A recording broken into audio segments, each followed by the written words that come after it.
नमस्कार, मी पंडित मानसी. खेळ ग्रहांचा या कार्यक्रमामध्ये आपणा सर्वांचं स्वागत. आतापर्यंत आपण कुंडलीतील ग्रहावरून कोणतं क्षेत्र निवडावं किंवा कोणत्या क्षेत्रामध्ये आपण आपलं करिअर करावं याचा आपण अभ्यास केला. पण आज आपण जाणून घेऊया की क्षेत्र वेगळं आणि नोकरी व्यवसाय वेगळं.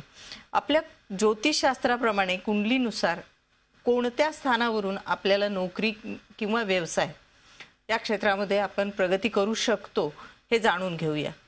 ज्योतिषशास्त्राचा ज्यावेळेला आपण विचार करतो नोकरी व्यवसायासाठी त्यावेळेला सर्वात महत्त्वाचं म्हणजे 12 स्थानापैकी दशम स्थान हे सर्वात महत्त्वाचं आहे आणि या दशम स्थानाला कर्मस्थान म्हणलं जातं. कर्मस्थान म्हणजे आपण काय काम करतो किंवा काय कर्म करतो, मग तो नोकरी असेल किंवा व्यवसाय असेल. कर्मस्थानाला कर्म त्रिकोण करण्यासाठी किंवा तो साध्य करण्यासाठी द्वितीय स्थान आणि षष्ठ स्थानाचा उपयोग करावा लागतो. कर्मस्थानाबरोबर म्हणजे आपल्याकडे 4 त्रिकोण असतात कुंडलीशास्त्रामध्ये 12 स्थानापैकी, त्यातला कर्म त्रिकोण हा सगळ्यात महत्त्वाचा. दशमस्थान हे पितृस्थान ही मानलं जातं, पण दशमस्थानाला सगळ्यात महत्त्वाचा सपोर्ट करणारा स्थान म्हणजे द्वितीय स्थान, ज्याला आपण धनस्थान म्हणतो, आणि षष्ठ स्थान ज्याला आपण रोगस्थान म्हणतो. कर्म आणि रोग याचा काय म्हणजे अभ्यास आहे हे कुठेही आपल्याला मॅच होत नाही असं वाटतं, परंतु रोगस्थान हे सुद्धा म्हणजे आपल्याला त्याला शत्रुस्थान म्हणलं जातं. आणि कर्म करत असताना किंवा आपण नोकरी व्यवसाय करत असताना येणाऱ्या अडअडचणी, त्यामध्ये होणारे सुख दुःख आणि शत्रू निर्माण होत असतील किंवा नाही, त्याच्यापासून काय त्रास होतो हे जाणून घ्यावं लागतं. त्यामुळे दशमस्थानाला रोगस्थान म्हणजे शत्रुस्थान, षष्ठ स्थानाचा सुद्धा विचार करावा लागतो. कधी कधी काय होतं की बऱ्याच वेळेला आपण पार्टनरशिपमध्ये म्हणजे आपल्या बिझनेस करत असताना किंवा नोकरी जिथे करत असतो तिथे वरिष्ठांचं आपल्याला त्रास होणं, मग हे नेमकं काय होतं, इथे कोणते ग्रह असतात की जेणेकरून आपल्याला हा त्रास होतो आणि तिथे काय आपल्याला कोणत्या ग्रहांना सामोरं जावं लागतं. दशम, द्वितीय, षष्ठ हे 3 स्थान जसे महत्त्वाचे आहेत, त्यातले ग्रह किंवा या स्थानाचे स्वामी, दशमेश म्हणजे दशमस्थानामध्ये जी राशी असेल त्याचा स्वामी कुठे आहे, तो शुभ अशुभ ग्रहांच्या दृष्टीमध्ये आहे किंवा नाही, त्याच्याशी कोणते ग्रह कसे योग करतात हे सर्वात महत्त्वाचं आहे.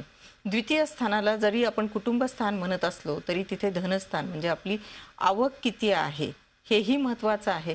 ह्या 3 स्थानाबरोबर सगळ्यात महत्त्वाचे 2 स्थान आहेत, ते म्हणजे भाग्यस्थान आणि लाभस्थान. भाग्यस्थान म्हणजे तुमचा भाग्योदय कधी होतो, म्हणजे तुम्हाला नोकरी व्यवसायामध्ये सुरुवात केव्हा होते हेही बघावं लागतं. लाभस्थान म्हणजे एकादश स्थान, ह्या एकादश स्थानामधून तुम्हाला तुमच्या नोकरी व्यवसायामधून तुम्हाला काय मिळतं किंवा काय मिळत नाही, किती लाभ होतो हेही जाणून घ्यावं लागतं. ज्या वेळेला भाग्यस्थानामध्ये म्हणजे नवम स्थानामध्ये जे ग्रह असतात किंवा त्या ग्रहांशी संबंध येतो किंवा भाग्यस्थानावरती त्या ग्रहांची दृष्टी पडते, त्यावेळेला तुमच्या भाग्योदयाची वर्ष म्हणजे तुमच्या नोकरी व्यवसायाला सुरुवात होते. तुम्ही क्षेत्र कुठलं निवडता याच्याही पेक्षा तुम्ही जीवनामध्ये स्थिरता तुम्हाला कधी मिळते याला जास्त महत्त्व आहे, आणि जिथे स्थिरता मिळते त्यालाच भाग्योदय म्हणलं जातं. ज्या वेळेला आपण भाग्यस्थानाचा विचार करतो त्यावेळेला रवी सर्वप्रथम ग्रह घेतला तर रवीचं वय म्हणजे 28 वर्षापर्यंत, 22 ते 28 त्या वर्षापर्यंत स्थिरता मिळायला लागते. ज्यावेळेला चंद्राचा विचार केला जातो, भाग्यस्थानाशी चंद्र निगडीत येतो, चंद्रग्रहाचा ज्यावेळेला विचार केला जातो त्यावेळेला 22 आणि 24 ह्या वर्षापर्यंत भाग्योदय होतो. आता हे जे वय सांगितलं जातं की 22, 28, 22, 24 किंवा 19 ह्या वयाचा ज्या वेळेला आपण विचार केला जातो त्यावेळेला इतर ग्रहांशी त्यांचे योग बघून किंवा नक्षत्रांचा योग बघून मग ते वय ठरवलं जातं. ज्या वेळेला मंगळाचा विचार केला जातो, भाग्यस्थानाशी मंगळाचा विचार येतो किंवा तुमच्या पत्रिकेवरती मंगळाचा अंमल येतो, त्यावेळेला वयाच्या 28 वर्षापर्यंत म्हणजे 24 वर्षापासून ते 28 वर्षापर्यंत मंगळाचा वयोमर्यादा आहे भाग्योदयाची. कधी कधी असंही होतं की 19व्या वर्षी सुद्धा तुम्ही स्थिर होता नोकरी व्यवसायामध्ये, किंवा 28 नसेल तर 38 वर्ष सुद्धा तुम्हाला गाठावे लागतात. म्हणजे हे वय तुमचं मागे पुढे सुद्धा होऊ शकतं, कारण या ग्रहांच्या बरोबर तुमचे कोणते योग बनले जातात याला जास्त महत्त्व आहे.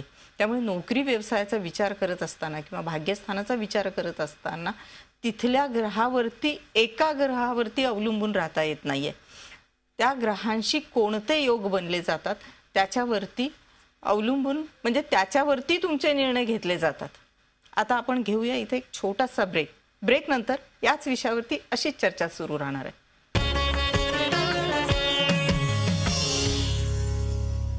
मंगळानंतर बुधाचा ज्या वेळेला आपण विचार केला जातो त्यावेळेला बुधाचे वय 16, 21, 32 असे समजावे. 16व्या वर्षामध्ये आपलं शिक्षण असतं, ते शिक्षण घेण्याचं वय आहे. 21 सुद्धा आपण कळत नकळत शिक्षण पूर्ण करण्याचं वय आहे. पण कधी कधी बुध अशुभ दृष्टियोगात असेल तर शिक्षणामध्ये अडथळे येतात आणि कोणत्या ना कोणत्या तरी मार्गाने आपल्याला पैसे कमवावे लागतात, म्हणजे कुठेतरी छोटी मोठी नोकरी करावी लागते. त्यामुळे कधी कधी 16 ते 19 किंवा 21 हे वय बुधामध्ये येतं. पण ज्यावेळेला तुमचं शिक्षण पूर्ण होतं किंवा काही गोष्टींनी तुम्ही पुढे जाता त्यावेळेला बुधाचं खरं भाग्योदयाचं वय आहे ते 32. ज्यावेळी गुरुग्रहाचा विचार केला जातो त्यावेळेला 16 आणि 24 हे गुरुचं वय आहे. गुरु सुद्धा हा शिक्षणासाठी उपयोगी ग्रह आहे, तो ज्ञानाचा कारक आहे. आणि ह्या गुरुचं वय 16 ते 24 हे ज्ञान आपल्याला मिळून पूर्णतः झाल्यानंतर येणारे भाग्योदयाचे वर्ष आहेत. कधी कधी गुरु बऱ्याच शनीशी किंवा हर्षलशी योग किंवा युती करत असेल तर बऱ्याच अंशी आपल्याला आळस निर्माण होतो, आपण सुस्त होतो, मेदयुक्त होतो आणि कधी कधी आपल्या भाग्योदयाला उशीर होतो. याच्यानंतर येतो शुक्राचं वय ही 24-25 आहे. आणि शुक्र हा कलाक्षेत्राशी निगडीत ग्रह आहे, तो ऐश्वर्याचा कारक आहे आणि अय्याशीचाही कारक आहे. त्यामुळे जे लोक शुक्राच्या आधिपत्याखाली येतात त्यांचा भाग्योदय लवकर होतो. भाग्योदय लवकर होतो म्हणजे काय, तर त्यांना बऱ्याचशा गोष्टींची आवड असते, ते मिळवायचं असतं, त्यामुळे ते पैशाच्या मागे लवकर लागतात आणि नोकरी व्यवसायाच्या मागे लागतात. परंतु ज्या वेळेला शुक्रानंतर शनीचा विचार केला जातो त्यावेळेला मात्र भाग्योदयाला उशीर होतो. जर तुमच्या भाग्यस्थानामध्ये, धनस्थानामध्ये किंवा तुमच्या प्रथम स्थानामध्ये, दशम स्थानामध्ये शनी असेल किंवा दशम स्थानावरती शनीची दृष्टी असेल, भाग्यस्थानावरती शनीची दृष्टी असेल, त्यावेळेला मात्र नोकरी व्यवसायात भाग्योदय लवकर होत नाही किंवा त्याची सुरुवात तुमची लवकर होत नाही. शनी मुळातच हा विलंब करणारा ग्रह आहे. कोणतीही गोष्ट तो पटकन कधीच मिळवून देत नाही, तो खूप कष्ट करायला लावतो आणि मग काही गोष्टी देतो. सहसा शनी 28 वर्षापर्यंत तुम्हाला अंधारमय जीवन देतो. 28 नंतर 32 मध्ये कुठेतरी एखादा आशेचा किरण देतो आणि वयाच्या 32 पूर्ण झाल्यानंतर थोडंसं तुम्हाला असं वाटतं अरे नाही आपण इथे काहीतरी करू शकतो आणि मग थोडी थोडी स्थिरता. पण कधी कधी असं होतं की वयाची 36, 38, 40, 44 आणि 52 शनीचं शेवटचं वर्ष आहे ते 52, इथपर्यंत भाग्योदय होत नाही आणि स्थिरता लाभत नाही. पण ज्या वेळेला शनी तूळ राशीमध्ये, कुंभ राशीमध्ये असेल, तूळ आणि कुंभ या वायू तत्वाच्या राशी आहेत, मकर ही शनीची स्वराशी असून सुद्धा ती पृथ्वी तत्वाची राशी आहे. मकर राशीमध्ये शनी चांगली फलं देत नाही, पण कुंभ आणि तूळ राशीमध्ये जर शनी असेल, शनी धनस्थानामध्ये एकटा जरी तुळेचा असेल तरी सुद्धा तुम्हाला लवकर भाग्योदय करून देतो. भाग्योदय कोणत्या क्षेत्रामध्ये करेल याच्याही पेक्षा त्याचं वय काय आहे, तुम्हाला स्थिरता कधी लाभेल आणि तो तुम्हाला नेमकं कधी काय देईल हे सगळ्यात महत्त्वाचं आहे. जर जन्मकुंडलीमध्ये तुमच्या दशमेश म्हणजे दशमस्थानाचा जो स्वामी आहे त्याच्यावरती जर पापग्रहांचे अशुभ योग बनत असतील किंवा पापग्रहांची युती प्रतियुती जर बनत असेल तरी तुम्हाला तिथेच नोकरीमध्ये सुरुवातीला सहजपणे यश मिळतं, पण परंतु पुढे जाऊन त्रासदायक वातावरण तयार होतं.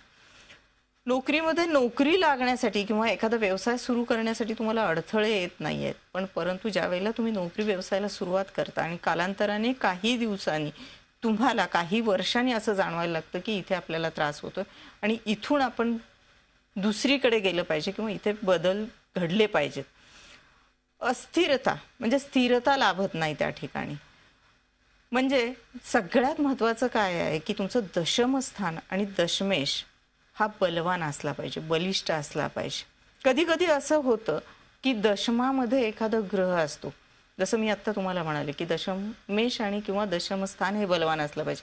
कधी कधी असं होतं की दशमस्थानातला एखादा ग्रह बलवान खरंच असतो आणि दशमेशही बलवान असतो, परंतु त्या क्षेत्रामध्ये आपण कधीच जात नाही आणि तिथे आपल्याला भाग्योदय होत नाही. उदाहरण द्यायचंच झालं तर दशमस्थानामध्ये जर समजा तुमच्या शुक्र आणि नेपच्यून असेल, शुक्र हा जड जवाहीर, सोने, चांदी याचा कारक, आणि जर त्याच्याशी शनी, मंगळ, हर्षल, नेपच्यून यांची प्रतियुती होत असेल आणि तो जर बिघडला असेल तर त्यावेळेला त्या त्या क्षेत्रामध्ये तुम्ही तिथे जात नाहीये, परंतु त्याच क्षेत्रामध्ये त्याच शुक्राच्या अधिपत्याखाली येणारं छोटंसं कार्य म्हणजे गायन वादन, विनोद वगैरे, म्हणजे करमणुकीचं साधन करून तुम्ही छोटंसं एखादं काम करू शकता. म्हणजे तुम्हाला ऐश्वर्य प्राप्त होत नाहीये, पण तेच जसं नाण्याच्या दोन बाजू असतात तसंच एका ग्रहाची कमी जास्त बाजू असते, तेच तिथे तुम्हाला स्थिरता मिळते. त्यामुळे कधीही दशमस्थानाचा नोकरी व्यवसायासाठी विचार करत असतो आपण, त्यावेळी त्याच्याशी होणारे योग, युती, प्रतियुती यांचा विचार करणं सगळ्यात महत्त्वाचं आहे. तरच इथे आपल्याला स्थिरता मिळते. खेळ ग्रहांचा या कार्यक्रमामध्ये आज आपण इथेच थांबूया. परत आणखीन एका वेगळ्या विषयावरती चर्चा करण्यासाठी परत भेटूया. तोपर्यंत पंडित मानसीचा नमस्कार.